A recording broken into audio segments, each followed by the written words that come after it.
Alright, hello guys, welcome back to my channel. My name is Molly, aka the Bibliophile Blonde, which you probably have figured that out at this point. If you're new, welcome, and if you are coming back, hello again, my friend. Today we're going through all of the books that I read in June, and I was shocked when I looked at my June list because there were so many 5-star reads in June, and I have my story graph pulled up, so that's why I'm looking off. But I read 28 books in June, which is a really, really good month for me. I'm ahead of my annual goal, which is great. But 28 books, most of them were actually physical copies, which is fantastic because I feel like I have been reading so many ebooks, which is great, and so many on Kindle Unlimited. Obviously, a shout out to Kindle Unlimited. We love her, but I also counted today, I have over 400 books on my physical TBR, so mama needs to cut through those. That being said, let's jump into some of my absolute wonderful June callouts. I will list my full list down below in the description. I won't mention all of them, but we'll talk through some of the ones that I think bear repeating. First up is A River Enchanted. If you guys have not read this yet, oh my god, you have to get on it. So I actually listened to the audiobook of this one because I've been using audiobooks as another way to cut down on my physical TBR. So I've been trying to find audiobooks for books that I already have the physical copy of, and then going through while I'm doing work or doing something where I can't be reading, listening. So kind of trying to double time cut through that physical TBR.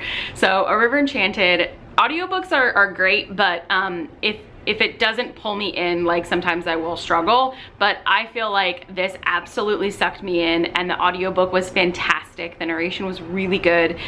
I don't want to give away too much, but honestly, if you love fantasy, this is going to be such a good pick. It does deal a lot with Celtic mythology, so it doesn't say explicitly that this takes place in Scotland. I don't think that it can because it's a made-up place, but they mention how certain tartans and plaids are very specific to the clans.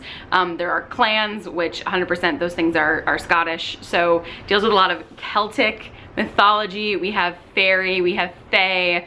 They're trying to figure out where missing children are being kidnapped to, essentially. Traditional fae lore, obviously, changelings and all of that. Fae are big on stealing children. Anyway, this is just fantastic. The plot sucked me in immediately. It's not spicy, so don't necessarily go to it for a fantasy romance. There's a really good romantic plot though that did at the end have me swiping at my tears a little bit. There is a sequel coming out though, so there's not a huge who shot JR cliffhanger, but there is a bit of a cliffhanger just because there's a second book that's coming out this fall. Absolutely so good. I think I gave it a 4 out of 5. Just really wonderful. Another fantastic one that I finally sat down and read was Kaikeyi. So we had the wonderful pleasure of actually interviewing Vaishnavi on our podcast. I'll link that below. If you have not checked out our podcast with Vaishnavi Patel, I highly recommend you do so before reading the book because you get a lot of really amazing insights. I hadn't finished the book by the time that we interviewed her, so there's not a lot of spoilers in it because Alyssa and I hadn't finished either. So it's just wonderful, and then it was so much more enriching to read the book after having spoken to her and understand what she wanted to come through. Obviously, she's a fantastic author, so everything that she wants to come through does, but it's just always fun to have that convo playing in your mind. This is an amazing, another win for kind of fantasy, historical fiction adaptations, historical adaptations. So Kaikeyi actually tells the story of the Ramayana, which if you don't know is an epic poem that is part of the Hindu pantheon. So it's part of it's a holy text in Hinduism. So it tells, it's called the Ramayana, so it's kind of like the Odyssey. It's this huge poem. I think it is tens of thousands of verses. I have read an abridged translated version of it, haven't read obviously the original with 10,000 verses. But you don't need any knowledge of it to read this. So do not let that, you're oh, I don't know what that is. Maybe don't worry about that. You don't need to know anything to read it. What you do need to know, which is amazing, is this Kaikeyi is the name of the main character, and she is actually the quote-unquote evil stepmother in the original Ramayana. So this is a kind of a feminist retelling. It puts her on the spotlight, retells the whole story from her point of view, and it is just I think I read it in one, like maybe 2 sittings, because I read it and then we interviewed her, and then I think about a week later I picked it up and I finished like the whole thing, and it just was unreal. So just such a bittersweet ending, no spoilers, but like really just leaves you with so many questions, and like the character development throughout this is amazing. You don't need any knowledge of the Romagnata to read it, I'll say that one more time. However, like maybe read a quick synopsis, because it's kind of fun as you go to understand like what's happening. Also, can we just talk about like how gorgeous, oh, it's gonna focus on me. Yeah, there we go. Nope, all right, whatever. Let's just talk about how stunning this cover is. It's foil, which I don't know if you can tell, but like, we love her. So I read Kaikeyi, it was amazing. Next up, another audiobook. So I listened to Vespertine. I got this, I didn't like seek to purchase this. I got this as one of my bookish boxes, I believe. Maybe it was FAQs, I can't remember. But this is a special edition from either FAQs or a bookish box. So it's just something that I had in my shelves and really wanted to cut down on my, you know, physical TBR. I wanted to look at my shelves and be like, yeah, I've read most of these. Right now I can't. I think it's like 50-50. So hoping to cut into that. So I was listening to the audiobook because there was an audiobook and this was on my shelf. It was good. I think this is maybe like a 3 out of 5. It's a good spooky tale, really, really short synopsis, like girl at orphanage, you know, a girl at nun orphanage has spiritual powers and must fight like the church, and becomes like a possessed, like pseudo possessed by a demon. And then she's got to ask all these questions like, well, who's really evil, the church or the demon, all this stuff. So it was good. Maybe I would have loved it more if I read it instead of did the audiobook. Maybe it was the audiobook that put me off, because sometimes I can be very 50-50 on those.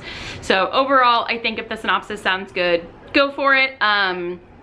Maybe it's one that if I'm reading about those topics, I would want it to be adult. Vespertine's YA, which is awesome. We love a YA. But I think if I'm reading about like demons and priests and stuff, like I want it to be adult, just so we can get into the nitty gritty. Not that the storytelling was at all, like the storytelling was great. She did a wonderful job. I think I just wanted more like sex and violence.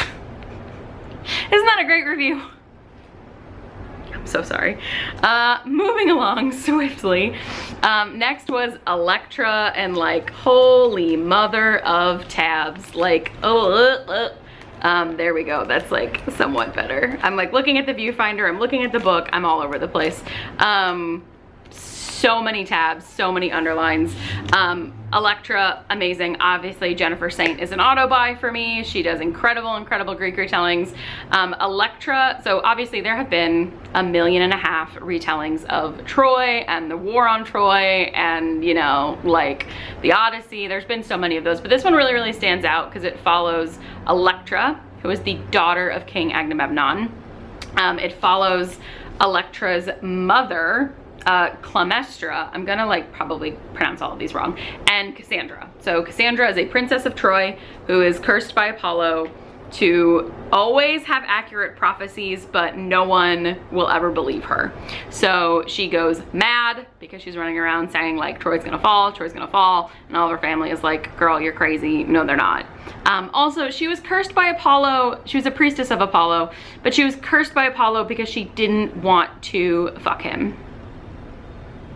So moment for that. So it follows Clemestra, Agamemnon's wife, Elektra, Agamemnon's daughter, and then Cassandra, who eventually like plays into the plot lines of Clemestra and Cassandra, because Cassandra comes home from, is taken from her home of Troy as a war prisoner by Agamemnon. So by the end of the book, you've got these 3 women like under one roof with Agamemnon.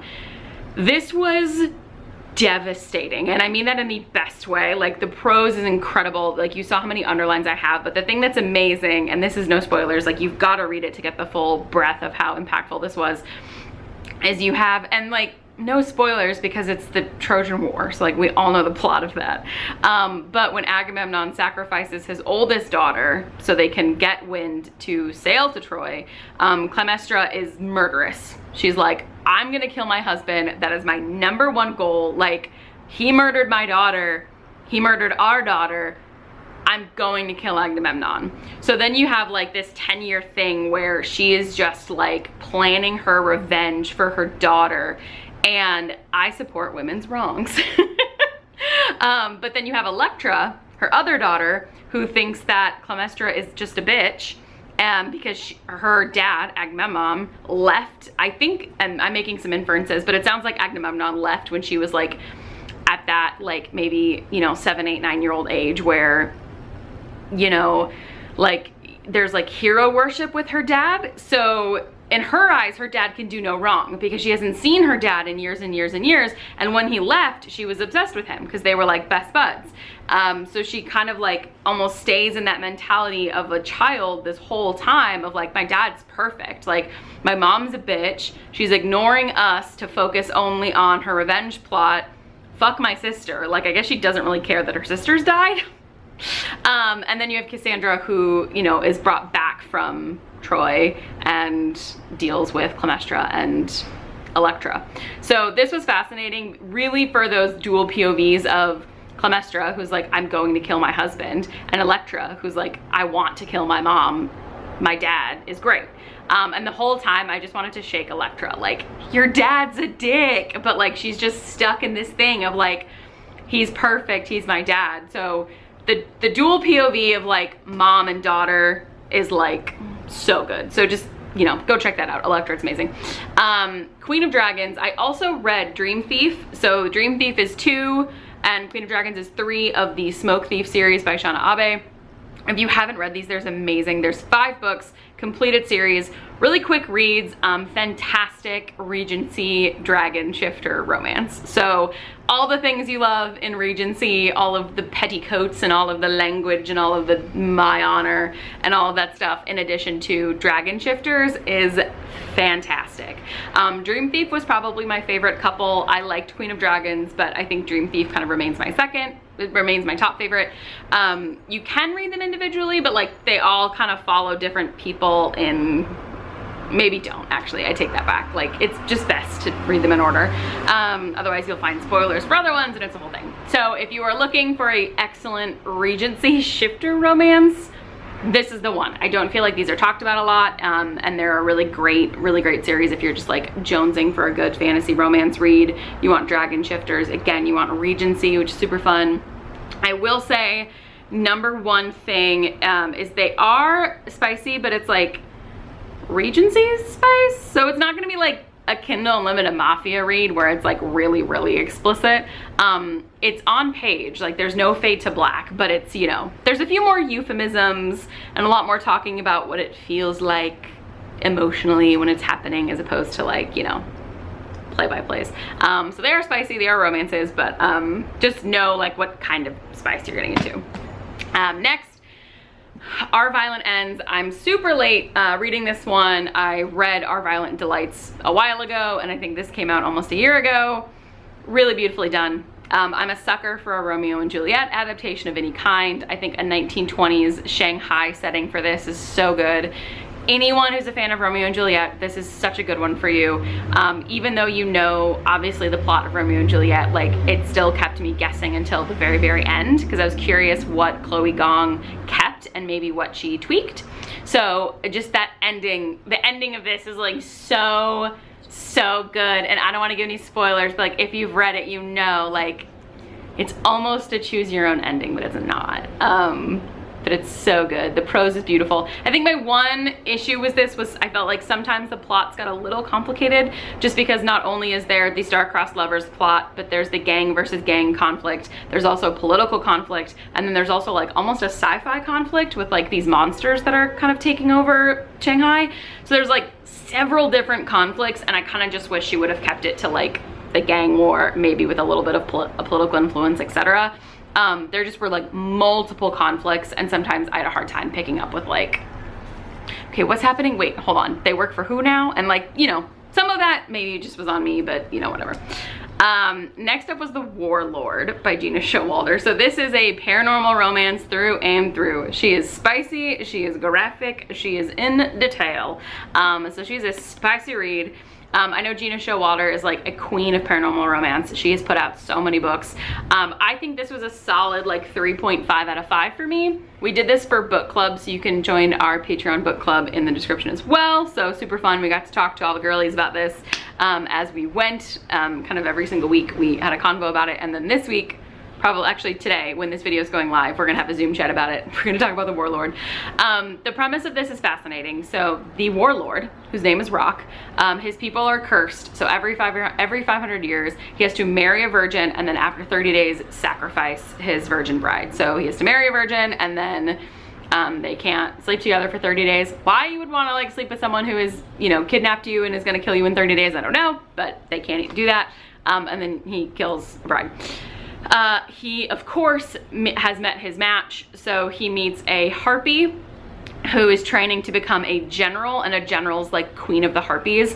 And she is a virgin because the generals are all virgins. So she has been abstaining from that activity because she has like political ambitions, basically. So coincidentally, that means when he invades her planet that she's up for bride because she's been abstaining for her own ambitions. And then they have to like, you know, wait 30 days. So obviously, you know, you throw those two together and then it's like, you know, what are they gonna do for 30 days? Will they bang? Will they fall in love? Will they break the curse? You have to read it to find out. I think the world building for this is fantastic. So there's a little bit of everything, which is, I love that. So there's like snake shifters and harpies and oracles and like invading warlords and gods, a little bit of Greek myth in there. Hades is mentioned by name. So there's tons and tons and tons of world building. I think I got cut off. I wish we would have gotten a little bit more world building because some of it just kind of felt rushed. I wanted to know more. I will say the language is very modern, so beware for that. It pulled me out of the story a little bit. I have had the same complaint about From Blood and Ash and times. If I'm reading like a fantasy, sometimes it's really hard for me to be like, let me check my cell phone, and like, if it's not done well, like sometimes it's rough. So that's one of the reasons it was a 3.5, was because I think the language pulled me out of it a little bit, and sometimes the language was almost a bit juvenile. But by the end of the book, I didn't care. I loved these two. I was simping for them. I love a badass bitch. We got a badass bitch, which is great. So that was fantastic. Really loved that. I have a lot of hang-ups around like virginity tropes. You guys know my background, like with purity culture and stuff. Like they always really annoy me, but I did appreciate how this one was handled. For starters, she wasn't like super chaste. Like she had done pretty much everything but that. So she really owned her sexuality. She had had like other kinds of hookups before, and she was like, no, I'm just choosing not to do that one thing. So I liked that because it was like, it was her decision and it was just something she was choosing to do. Why do you have to be a virgin to be the general of the harpies? Like that, obviously, like that kind of annoyed me, but like I get it for the sake of having like intense tension in the plot. So I get that. I like that it was her choice. And again, she wasn't this like chaste thing. She's like, no, I've done everything else. Like I'm an adult. It's just like, I'm choosing not to do this. And then I like how they handled the plot after. All right, diet spoiler. Clearly they fuck at some point. I like how that plot like resolved itself. There was a lot of autonomy and a lot of like, this doesn't matter in the end anyway, which is great. Of course, I have a million questions as to like, well, why is it there in the first place? But you know, whatever. My other question is, if she's done everything but that, which we're assuming is, sorry censors, like penetrative, penile, vaginal sex, like if that's the definition of virginity, that is very technical and that's what counts, because apparently that is what counts because she can do everything else.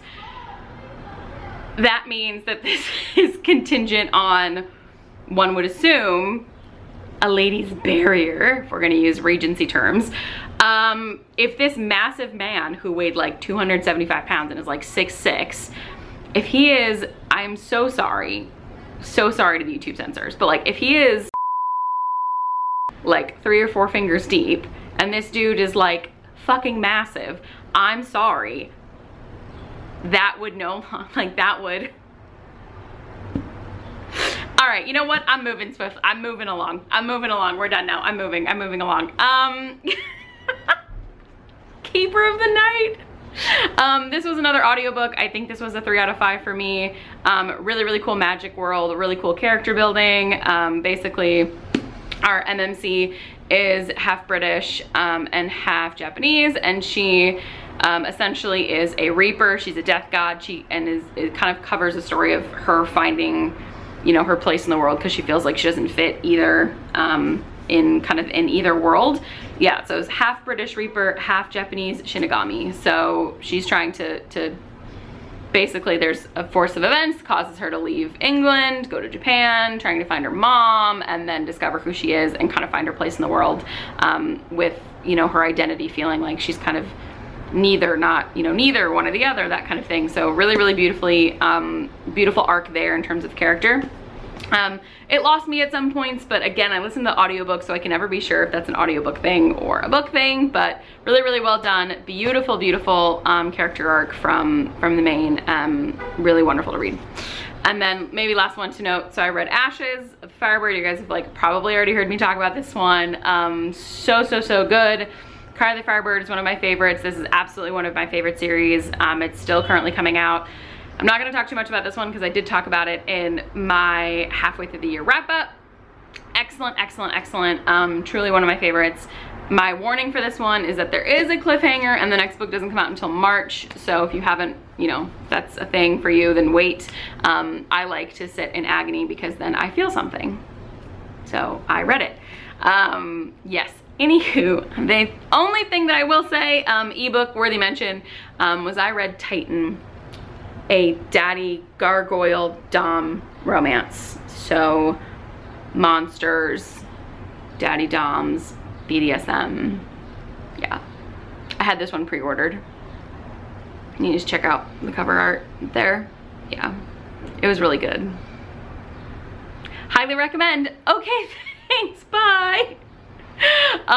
Again, this was clearly not all 28 books that I read in June, but those were some call outs, some good ones, some smut picks for you. And let me know if you've read any of these, if you're going to, what your favorite book in June was. Tell me down in the comments, and I'm looking forward to hearing what everybody else read. I'll see you later. Bye.